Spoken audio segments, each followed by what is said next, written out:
हा, तर practice set 1.1 मधलं थर्ड एक्झाम्पल पहा. In adjoining figure, segment PS perpendicular segment RQ. Diagram मध्ये पहा, segment QT perpendicular segment PR. If RQ is equal to 6, PS is equal to 6 and PR is equal to 12, then find QT. तर असं example आहे. आता हे आपल्याला सोडवायचं आहे.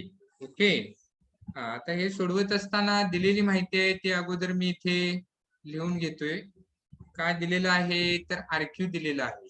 RQ is equal to 6, PS is equal to 6, then PR is equal to 12.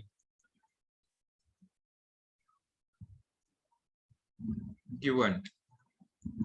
तर जे दिलेलं आहे ते आपण इथे लिहिलेलं आहे. Okay,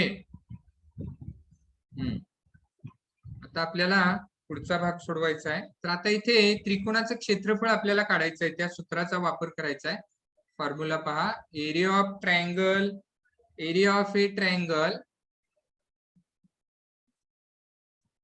area of A triangle is equal to 1/2 into base into height.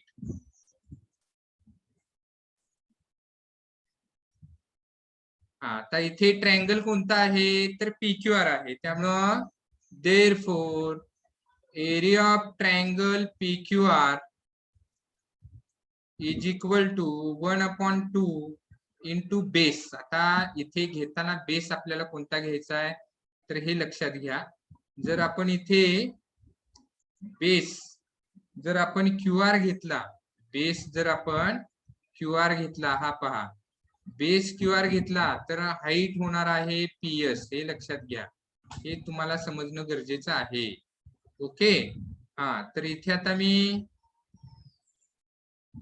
Base QR घेणार आहे. त्यामुळे बेसची व्हॅल्यू इथे QR ठेवतोय इंटू हाईट PS होणार आहे. करस्पॉन्डिंग हाईट PS होणार आहे. हाईट कशी घ्यायची असते, बेस हा घेतला तर त्याचा अपोजिट व्हर्टेक्स मधून परपेंडिक्युलर टाकायचा आहे त्या लाईनवर. हा, ही झाली हाईट. ओके, आता इथे व्हॅल्यू ठेवायची आहे. Is equal to 1/2 into QS ची व्हॅल्यू पहा इथे आपण लिहिलेली आहे. QS नाही, QR ची व्हॅल्यू, QR ची व्हॅल्यू आहे 6. इथे आहे 6 आणि हे पण आहे 6. त्यामुळे इथे 6 इंटू 6 होणार. ओके, आता हे आपल्याला इथे सिम्प्लिफाय करायचं आहे. ते 2 1 जा 2, 2 3 जा 6 आणि त्याच्यामुळे इथे आपल्याला आन्सर मिळणार आहे 18. युनिट दिलेलं नाही त्यामुळे युनिट स्क्वेअर इथे लिहायचं आहे. म्हणजेच area of triangle PQR is equal to 18 unit square एवढं मिळालेलं आहे. तर याला आपण नंबर देऊया 1. याचा पुढे आपल्याला यूज करायचा आहे. ओके, आता नेक्स्ट पहा, जस्ट अ मिनिट.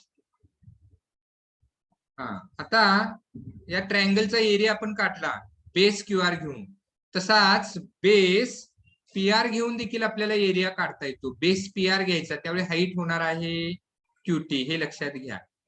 म्हणजे मी काय म्हणतोय लक्षात येते का पहा, मी वेगळ्या कलरने दाखवतो थोडं इथे.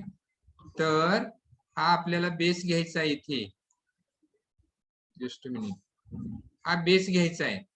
हा, तर इथे हा बेस घेतला तर ही हाईट होणार आहे. ओके, हा, या मेथडने आपल्याला आता ते सोडवायचं आहे. तर त्यासाठी पहा पुढचा भाग. तर इथे 12 आहे लेंथ.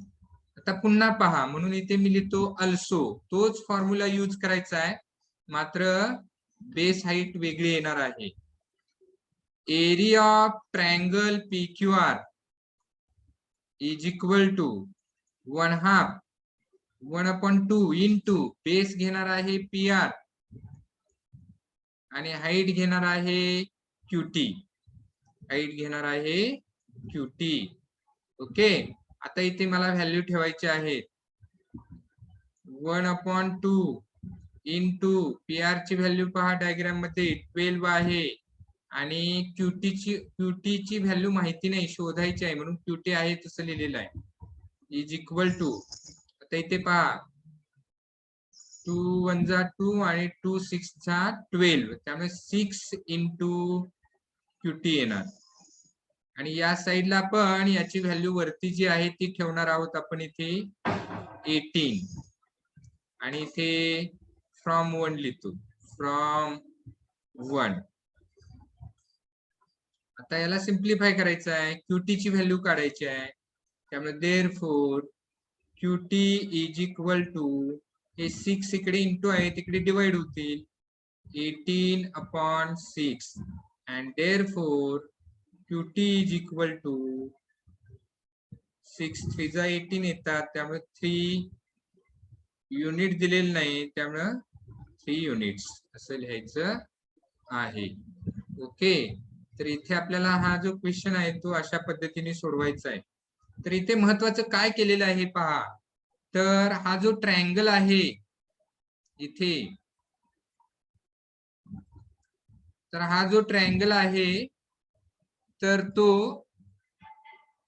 याचा जो एरिया आहे तो वेगवेगळ्या मेथडनी काढलेला आहे, 2 मेथड्सनी इथे काढलेला आहे. हा पहा ट्रायंगल, तर याचा एरिया काढताना वेगवेगळ्या मेथडने आपण इथे काढलेला आहे, हे लक्षात घ्या. 2 पद्धतीने काढलेला आहे. सुरुवातीला आपण बेस घेतला QR, इथे पहा बेस घेतलेला आहे QR, बेस QR घेतलेला आहे पहा इथे, आणि त्यामुळे हाईट घेतली PS. आणि या पद्धतीने आपण डायरेक्ट इथे आपल्याला याचा एरिया मिळालेला आहे, इथे एरिया मिळाला.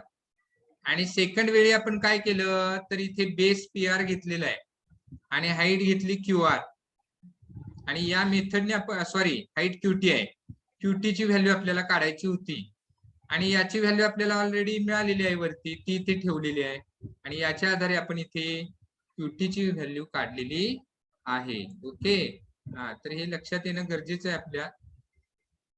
ठीक आहे,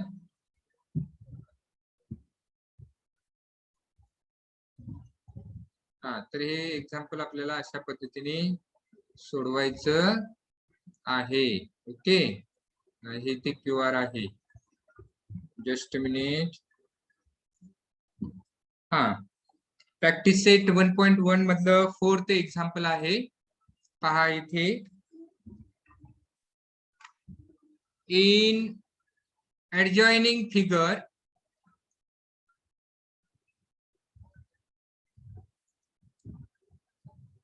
AP perpendicular BC, AD parallel BC, then find area of triangle, just a minute, area of triangle, हे triangle आहे sign ABC as to area of triangle BCD, area of triangle BCD असं example आहे. Okay, आता या 2 ट्रायंगलचा एरियाचा ratio आपल्याला काढायचा आहे, त्यामुळे आपल्या डोक्यात आलं पाहिजे की बेस आणि हाईट आपल्या डोक्यात आली पाहिजे, म्हणजे ती आपल्याला सुरुवातीला इथे लिहायची आहे. तर इथे सोडवताना स्टार्टिंगला इथे आपण तर बेस आणि हाईट आपण लिहून घेऊ, पहा कशी लिहायची आहे. तर इथे बेस आणि हाईट लिहित असताना प्रत्येक ट्रायंगलची काय आहे ते आपल्याला पाहायचे आहे, ऑब्झर्वेशन करा म्हणजे लक्षात येईल. आता पहिला ट्रायंगल जो आहे तो ABC आहे.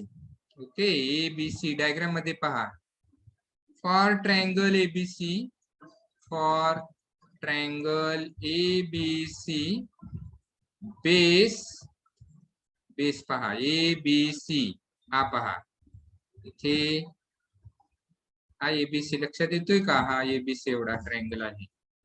ओके, तर हा एबीसी ट्रायंगलचा बेस बीसी आहे आणि इथे हाईट जी आहे ती एपी आहे, लक्षात ठेवा. ओके, त्यामुळे base is equal to BC and height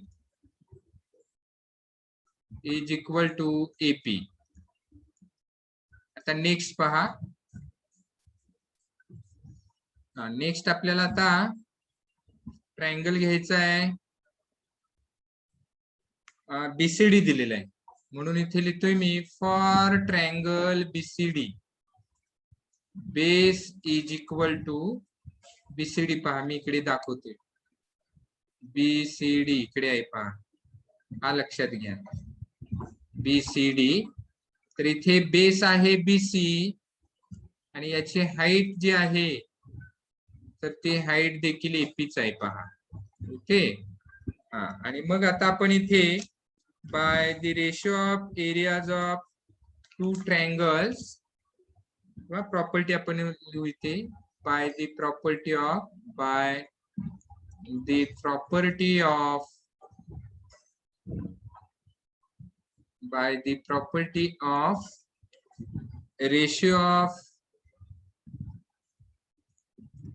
ratio of areas of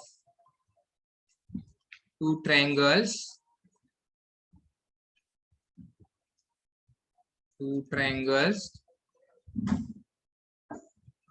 इथे घेताना पहा एरिया ऑफ ट्रायंगल एबीसी. घेताना आता मी इथे कसं घेतोय पहा, area of triangle ABC upon area of triangle BCD is equal to, इथे पहा या ट्रायंगलचा बेस इंटू हाईट घ्यायची आहे, वरती आपण लिहिलेलीच आहे पहा, इथे बेस आहे आणि इथे हाईट आहे, त्यामुळे इथे BC into AP upon second triangle आहे बीसीडी, त्याचा बेस बीसी आहे आणि हाईट एपी आहे, म्हणजेच बीसी इंटू एपी. बरोबर. हा, आता हे आपण त्याला सिम्प्लिफाय केलं तर हे बीसी बीसी कॅन्सल होतील, एपी एपी कॅन्सल होतील, किंवा न्यूमरेटर आणि डिनॉमिनेटर इक्वल आहे, त्यामुळे 1/1 येईल. आणि therefore area of triangle ABC as to area of triangle BCD is equal to 1:1. तर हे असं आपल्याला याचा आन्सर मिळेल. ओके, तर हे आन्सर मी बॉक्स मध्ये ठेवतोय पहा. हे अशा पद्धतीने आपल्याला हे एक्झाम्पल सोडवायचं आहे. ओके.